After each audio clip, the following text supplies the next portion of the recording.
부산시 해양농수산국장입니다. 제가 업무 관련해서 좀 풀리지 않는 문제도 상담드리고, 그 다음에 아까 조금 전에 말씀하신 동백전 관련해서 이어서 제가 말씀을 드리겠습니다. 그러니까 먼저 결론부터 말씀드리면, 동백전 기반으로 해서 AI 플랫폼 기반 크라우드 펀딩을 통해서 어떤 소상공인 창업까지 연결될 수 있는가가 제가 질문의 핵심인데요. 이제 오늘 강의 중에서 제가 제일 와닿는 부분이 지금 디지털 전환 시대에 끊임없이 아까 경계를 허물고 대융합이 되지 않습니까? 그래서 지금 핀테크 부분도 기존의 금융과는 완전히 다른 방식으로 하고 있는데 아까 강의하신 것 중에서 UX, 유저 익스피리언스, 유저 인터페이스 그게 굉장히 중요하지 않습니까? 그리고 아까 또 와닿는 게 헤지펀드를 통해서 인센티브 형태로 주식 한 개라도 주는 방식, 주문 정보에 기반해가지고, AI 기반이지 않습니까?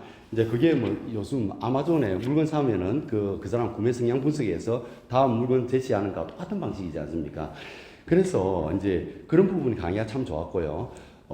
제가 사실 2017, 18년도에 신성장 산업국장 할 때만 해도 제가 블록체인 금융 창업 업무를 맡았는데 그때 제가 디지털 거래소 이야기를 하고 증권은 토큰 이야기를 하니까 사람들이 미쳤다고 하더라고요. 왜 그러냐면 그 당시만 해도 비트코인이 블록체인이라고 알들 시대였어요. 그런데 지금 6년 정도 지나고 나니까 시장님이 지금 디지털 거래소를 유치해가지고 증권은 토큰을 발행하겠다고 이런 시점이거든요. 그러니까 이런 맥락에서 이제 질문에 바로 들어가겠습니다.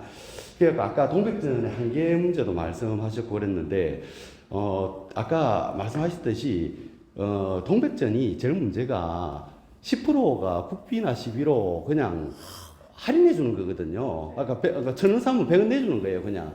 근데 그게 언제까지 지속될 수가 없습니다. 왜 그러냐, 계속 돈을 쓰는 구조이기 때문에 어떤 다른 인센티브를 도입을 해야 되는데 그게 해결이 안 됐다는 게 한계고요. 그런데도 또 장점이 뭐냐면 이미 부산시에서 그 쓰는 시민들이 너무 많다는 거예요. 왜 그러냐면 10% 혜택 때문에. 그래서 이제 고객 기반을 확보했기 때문에 플랫폼 기반으로 갈 수 있다는 어떤 장점이 있고요. 그 다음에 또 우리 창업청이 올해 이제 시장님께서 만들겠다고 하시는데 이제 기술 창업 위주로 생각을 하거든요. 근데 실제로 통계 분석을 해보면 창업의 거의 7, 80%는 닭집 개설이라든지 커피점 개설이라든지 소상공인 창업이거든요. 근데 이제 우리 시에서 하는 기술 창업은 아주 어려운 분야고 그게 피부로 와닿기가 상당히 어려워요. 중요하긴 중요하지만 중요하지 않다는 건 아닌데, 그래서 이제 영세 창업을 하기 위해서는 결국은 크라우드 펀딩이다. 제가 지금 농수산분야 창업을 지금 기획을 하고 있는데 실제 업체들을 만나보니까 문제가 뭐냐면 엔젤 투자라든지 벤처 투자가 들어갈 수가 없어요. 왜 그러냐면 고등어 잘라가지고 포장해 파는데 당장 매출 1,000억, 1,000만 원도 못 일으키는데 무슨 엔젤이 들어올 거며 무슨 벤처가 들어오겠습니까? 그래서 제가 제일 쉽게 이야기하면 크라우드 펀딩이 공동구매 아닙니까?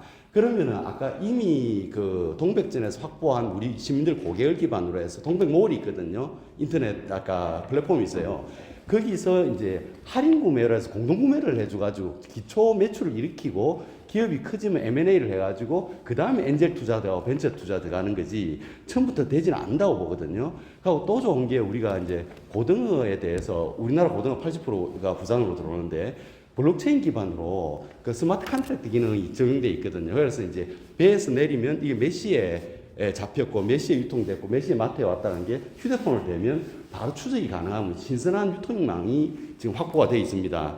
그래서 제 생각에는 이제 아까 맞춤형 서비스라고 했는데, 그러니까 동백몰에다가 고등어라든지 영세업자들이 포장을 해갖고 물건을 팔면 우리 옆에 지금 손종현 전국협동조합 회장님도 와 계시는데 협동조합 같은 데서 단체 구매, 공동 구매에서 크라우드 펀딩을 해가지고 소상공인이 먼저 일어설 수 있게 해주고 그 다음에 M&A를 통해 가지고 어느 정도 커지면 벤처 투자가 들어올 수 있게 하고 그 다음에 아까 말씀하신 제가 영감을 얻었는데 크라우드 펀딩을 통해서 구매를 할 때 한 명 중에 만약 디지털 거래소에서 증권 토큰이 생기잖아요. 그러면 증권 토큰을 선물로 하나 주는 거예요, 인센티브로. 그러면은 이제 복권 하나 선물 주듯이 그래갖고 주가지고 되면 이렇게 해야 진정한 우리 영세 어떤 소상공인, 특히 제가 맡고 있는 농업, 그 다음에 수산 분야의 창업이 활성화되고 경제가 일어날 것 같은데, 이런 부분에 대해서 제가 오늘 따로 한번 만나서 좀 컨설팅을 좀 받고 싶고, 그 다음에 우리 동백청 담당하는 부서 경제 정책과죠, 어딥니까? 거기서도 한번 자문을 한번 제 아이디어와 융합해서 한번 해보는 것도 괜찮을 거로 생각되는데, 이게 질문이 너무 길어 죄송합니다. 예. 아유, 질문을 진짜 많이. 간단하게 말씀드리면 크게 결국 이런 서비스를 제공할 때 중요한 건 두 가지인 것 같습니다. 어떻게 하면 첫 번째는 비용 구조를 더 좋게 만들 것이냐라는 거고, 두 번째는 고객들이 느끼는 혜택이라고 하는 것을 늘릴 것이냐라는 측면인데요. 일단 첫 번째 측면에서는 비용 구조를 당연히 줄이는 건 더 당연하게 저희가 생각해 볼 수 있는 것은 뭐 할인 혜택 같은 걸 오히려 줄이는 것들은 당연히 생각해 볼 수 있는 부분인데, 이런 것들을 조금만 트위스트를 해보면 저희가 기존에는 돈을 깎아주는 것으로 시작했다라고 하면 적립하는 구조로 바뀌어가고, 그 적립하는 구조가 나중에 길게 보면은 결국 추가적인 구매들을 만들어가고 낙전도 만들어가고 하면서 사실은 이 조금 더 비용 구조를 낮게 하는 방법들을 고민하는 필요가 있다라는 측면. 두 번째로 고객한테 주는 혜택을 꼭 반드시 그 돈으로 주지 않아도 된다는 말씀도 함께 드리고 싶은데, 그래서 많은 기업들이 처음에는 할인 쿠폰들을 굉장히 많이 뿌리죠.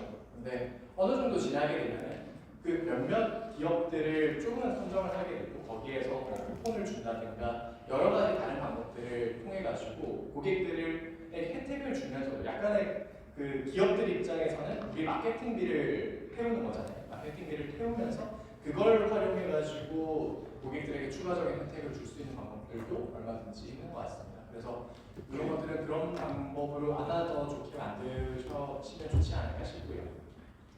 그리고 이후의 부분에 있어서는 저는 조금 생각은 다른 부분이 있었는데, 물론 나는 말씀입니다만, 그 저희가 VC 투자라고 했을 때 일반적으로 VC 투자는 두 가지로 나뉘어서 봐야 되는 것 같습니다. 일단 첫 번째는 저희가 말씀드렸던 것처럼 기술 창업의 영역이 존재하고, 두 번째는 저희가 소위 소상공인 창업이라고 하는 부분은 서로 다른 영역인 것 같긴 합니다. 전자의 경우에는 거의 굉장히 하이 리스크 테이킹이죠. 절대 다수의 진짜 1000개의 기업이 있으면 그 중에 한두 개, 진짜 많으면 10개 살아남는 창업이고, 그래서 생존율은 굉장히 낮습니다. 반대로 여기에서 성공을 했을 때 들어오는 아웃컴은 정말 어마어마한 곳이고, 여기서는 거의 대부분의 성공이 발생하지 않습니다. 두 번째, 소상공인 창업의 경우에는 사실 굉장히 이 회사들이 망할 경우는 상대적으로 앞의 경우보다는 낮긴 합니다. 그 살아남을 확률은 조금 더 높아요. 근데 반대로 얻을 수 있는 개인은 그렇게 크지 않은 경우들이 많죠. 그냥 적당히 몇 사람이 먹고 살고 사업을 영위할 수 있을 정도의 사이즈가 되는 것이 일반적인데, 근데 사실은 VC나 엔젤들이 관심이 있어 하는 투자의 영역은 후자가 아니라 전자입니다. 그래서 어떻게 하면 이 전자의 사람들을 모을 수 있을까에 대한 고민이 필요하고, 그래서 결과적으로 해주어야 되는 이제 정책적인 지원들을 놓고 보면, 여기에서 내가 여기에 펀드를 받으면 우리가 성장하는 데 마음이 충분히 도움이 될 수 있을 거야라고 하는 VC들을 데리고 와야 되고요. 그리고 더불어서 여기에서 우리가 글로벌 익스펜션까지 꿈꾸는 유니콘 스타트업이 되기 위해서는 이런 네트워크들을 빌려와야겠구나라고 하는 것들을 고민하는 것이 조금 더 필요하다고 생각합니다.